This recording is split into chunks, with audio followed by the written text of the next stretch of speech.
Radio 2M. Faites entrer l'invité. Avec Mohamed Zouakr. Bonjour chères auditrices et chers auditeurs fidèles à ce rendez-vous hebdomadaire. Faites entrer l'invité spécial marocain du monde chaque mercredi à 13h. Et nous avons le plaisir aujourd'hui d'avoir en direct par téléphone une belgo-marocaine, Asma Boujtat, technologue de laboratoire à l'Université catholique de Louvain en Belgique. Bonjour Asma Boujtat. Bonjour. Merci d'avoir accepté notre invitation, c'est un réel plaisir puisque ça fait longtemps qu'on essaye de vous joindre parce que vous n'êtes pas présente sur les réseaux sociaux. Dites-moi si je me trompe, j'ai l'impression que vous préférez votre laboratoire à la présence sur les réseaux sociaux, c'est ça ? Tout à fait, je ne suis pas très réseaux sociaux en effet. Mais on a quand même réussi à vous joindre et on est très heureux de vous avoir avec nous. D'ailleurs, pour célébrer, pour fêter une distinction qui est importante pour vous évidemment. Il y a environ un mois, vous avez été nommée ambassadrice des sciences 2021 pour Innoviris, c'est l'Institut d'encouragement de la recherche scientifique et de l'innovation de la région de Bruxelles-Capitale. Alors première question, est-ce qu'on peut avoir un peu votre sentiment lorsqu'on vous a annoncé cette distinction pour la scientifique que vous êtes ? Eh ben, je vous avoue que j'étais très contente vraiment et très heureuse de pouvoir participer à ce projet pour pouvoir sensibiliser les jeunes à cette cause. Et puis voilà, en tant que belgo-marocaine, je suis née à Bruxelles, j'ai étudié, j'ai travaillé ici. Et quelque part, oui, c'est une forme de reconnaissance par rapport à ma vie, à ma vie estudiantine et professionnelle ici à Bruxelles. Donc oui, je suis très contente et j'ai hâte de pouvoir mettre mon projet en place. J'imagine que votre famille, bien sûr en Belgique, mais aussi au Maroc, a dû être très fière de voir dans les médias, de vous voir dans les journaux belges, dans les médias belges, les télés belges, voir votre visage. Vous avez eu des retours de votre famille au Maroc aussi ? Ah oui, tout à fait. J'étais vraiment très content et surtout beaucoup de notre communauté qui est très présente comme à Bruxelles ont vraiment beaucoup participé à mon élection parce que j'ai été élue par un public sur Internet et aussi par un jury et j'ai donc récolté beaucoup de votes de notre communauté marocaine en Belgique, en Belgique et au Maroc aussi. Et au Maroc donc aussi. Voilà, donc j'étais très contente de pouvoir. Le vote était sur Internet, c'est ça ?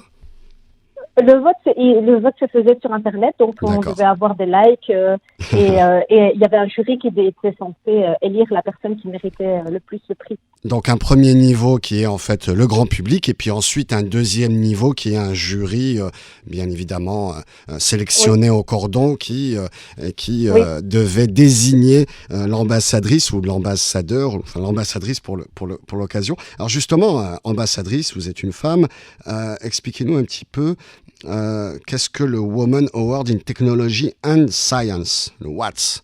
Alors, pour que nos auditeurs et nos auditrices comprennent un petit peu de quoi nous parlons. Alors, ce qu'on constate en Belgique, c'est que beaucoup de jeunes femmes ne s'orientent pas forcément dans des carrières scientifiques. Et donc, c'est des études qui sont un peu désertées par la communauté féminine. Et donc, du coup, Innoviris crée des projets pour sensibiliser les jeunes filles à s'orienter dans ces voies-là et donc oser un peu bousculer un peu ce ratio homme-femme qui est un peu disproportionné. Donc, voilà.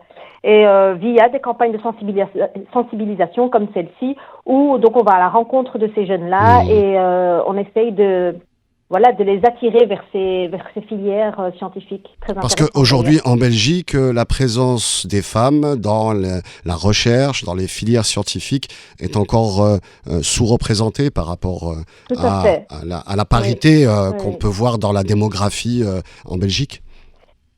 Tout à fait. Et d'ailleurs, je vois moi-même une différence. Bon, ça va toujours en s'améliorant, évidemment. Mais je vois moi-même, donc j'ai commencé à travailler il y a une quinzaine d'années.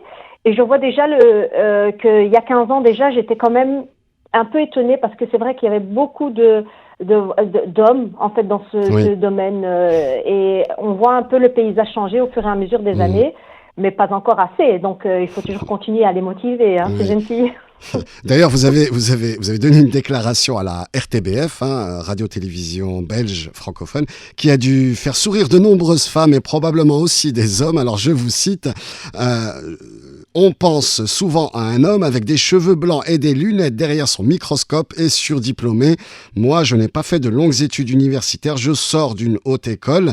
Fin de citation. C'est une belle manière de casser les préjugés en appuyant un petit peu sur ces profils qui se suivent et se ressemblent pour représenter d'une certaine manière les scientifiques. Alors, un homme d'un certain âge avec cette tenue typique du scientifique.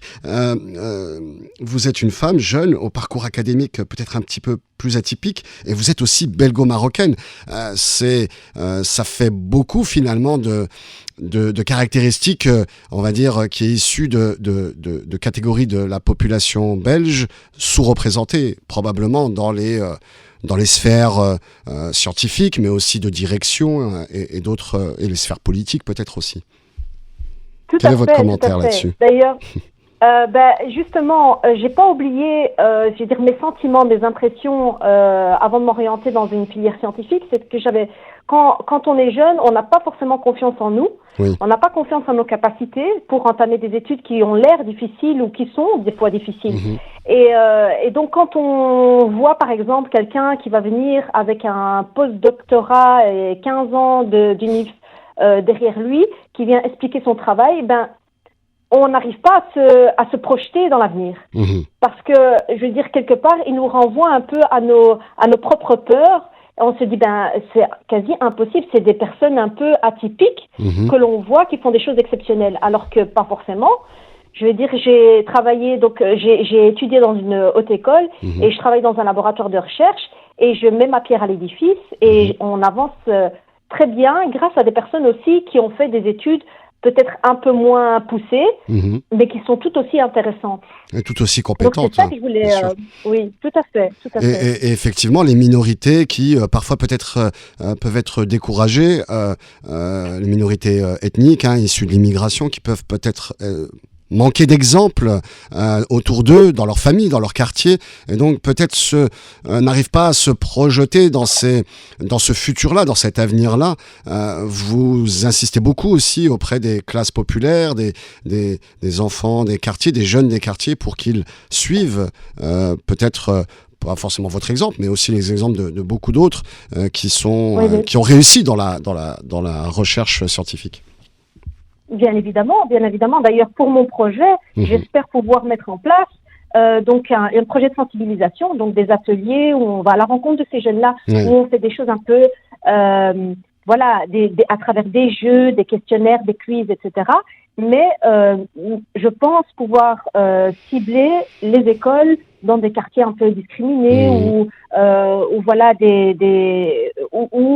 on a peut-être plus de décrochage scolaire, pour pouvoir un peu remotiver ces jeunes-là et pouvoir dire on peut y arriver, il ne faut pas se décourager, chacun est capable de se construire un avenir meilleur et voilà, c'est vraiment le but, on va dire, ultime que j'ai pour cette année-là, c'est de vraiment essayer d'aller à la rencontre de ces jeunes-là qui sont un peu délaissés aussi. Alors justement, et on ne peut pas les laisser... Oui, alors justement, vous avez... on peut pas... Vous avez sur cette année une campagne destinée notamment aux jeunes filles pour les encourager à s'investir dans les technologies et la science. Il y a un prix qui vous est consacré, un budget qui vous est consacré pour appuyer ces actions visant à promouvoir les carrières scientifiques des femmes. Est-ce que vous avez déjà une sorte d'agenda, de feuille de route pour cette année ? Est-ce que c'est des visites dans des établissements scolaires, dans des quartiers, je ne sais pas, à quel rythme ? Est-ce que c'est plutôt hebdomadaire, mensuel ? Est-ce que vous avez déjà de la visibilité par rapport à ce programme, puisque ça fait bientôt 1 mois que vous avez été nommée ambassadrice ? Oui, donc on a une vision encore qui n'est pas encore bien précise, mais évidemment, c'est aller à la rencontre donc, dans les écoles de ces jeunes-là et donc travailler avec eux par rapport à des ateliers, leur montrer par exemple lors de la campagne, on devait, chacune des scientifiques devait apporter un objet qui caractérisait son domaine, si vous voulez. Et ce que j'ai apporté, moi, j'avais apporté une boîte de pétri. Donc, une boîte de pétri, c'est une sorte de milieu dans lequel les bactéries poussent. Oui. Et donc, ce que j'ai fait, j'ai lavé mes mains et j'ai posé mes mains dans cette boîte-là. Et dans l'autre, j'ai pas lavé mes mains et j'ai posé mes mains dans cette boîte-là. Et on voit très bien que, par exemple, on peut sensibiliser les gens, même par rapport à cette crise sanitaire, que, par exemple, les bactéries sont partout. C'est important de savoir comment elles fonctionnent. C'est important la recherche fondamentale est très importante parce qu'elle apporte beaucoup d'informations pour pouvoir trouver des remèdes par rapport à précisément dans mon laboratoire, on travaille sur des bactéries. Donc on veut savoir comment elles fonctionnent parce que les bactéries deviennent de plus en plus résistantes aux antibiotiques. Tout à fait. Ça va être un problème sanitaire qui va arriver dans les années qui vont arriver. Il faut trouver d'autres solutions, trouver des mécanismes pour pouvoir se défendre contre elles. Et donc, j'avais apporté je vais essayer de mettre en place ça, c'est-à-dire de leur montrer, de leur faire observer les choses. Oui. Quand on observe les choses sont beaucoup plus parlantes.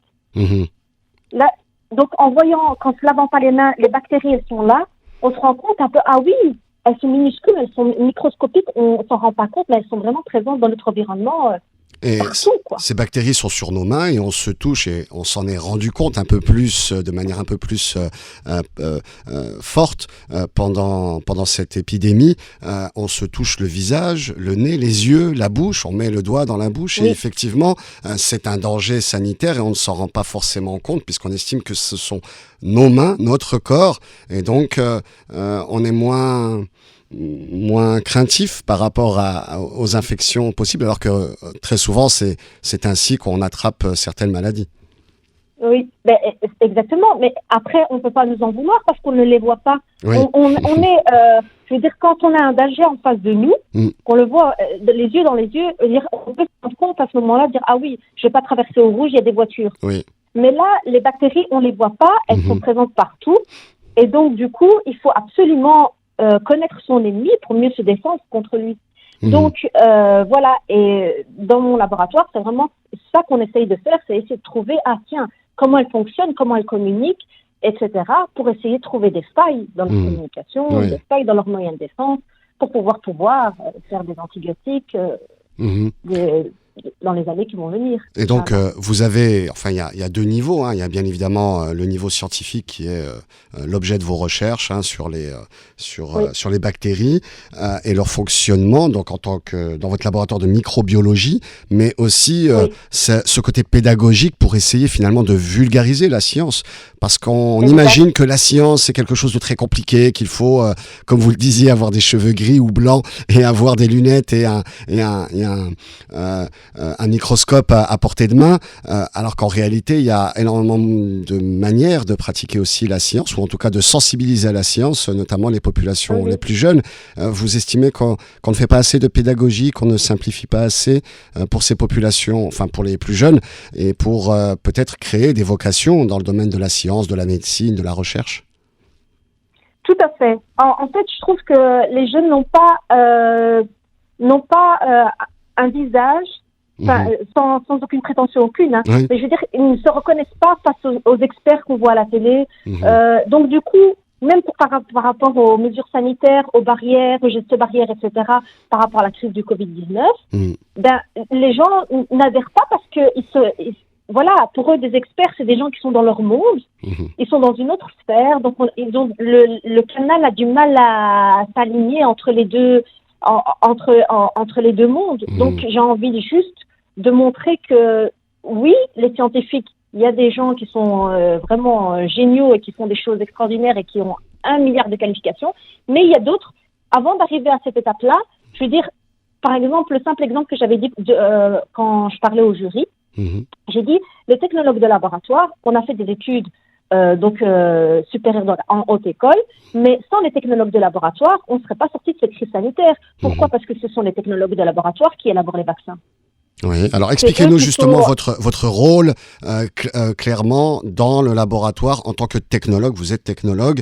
Quel est votre rôle précis ? Alors moi, dans mon laboratoire, ce que je fais, je suis un support technique. C'est-à-dire que moi, je fais de la purification de protéines. Donc, si vous voulez, la bactérie, elle a des protéines autour de sa membrane. Et donc, on essaie de savoir qu'est-ce qui constitue sa paroi. D'accord ? Et donc, on essaie de savoir comment elles sont formées, ces protéines, pour savoir quel est leur rôle dans la membrane bactérienne. Et donc, mon rôle à moi, c'est de isoler ces protéines et de pouvoir les rendre les plus propres possibles pour pouvoir les envoyer dans un laboratoire, en cristallographie, pour pouvoir trouver sa forme, savoir comment elle est constituée, etc. Et ça, c'est un projet très important. Pourquoi ? Parce que sans ce travail-là, les chercheurs ne peuvent pas continuer dans leurs recherches. Donc, on a besoin d'avoir ce support-là pour débuter plusieurs tests qu'on fait sur les bactéries, par exemple. Alors, il y a bien une chose dans laquelle, c'était il y a quelques années de ça, mais quand même, j'étais assez fière de moi. C'était que je cherchais donc à purifier une protéine qui était très difficile à purifier. Donc, c'était des mois d'acharnement à essayer de purifier cette protéine-là.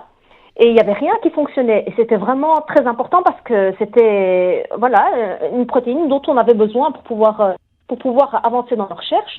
Et il s'avère qu'un jour, ça a fonctionné. Du jour au lendemain, mais ça a débloqué pas mal de sujets de recherche. Voilà, exactement.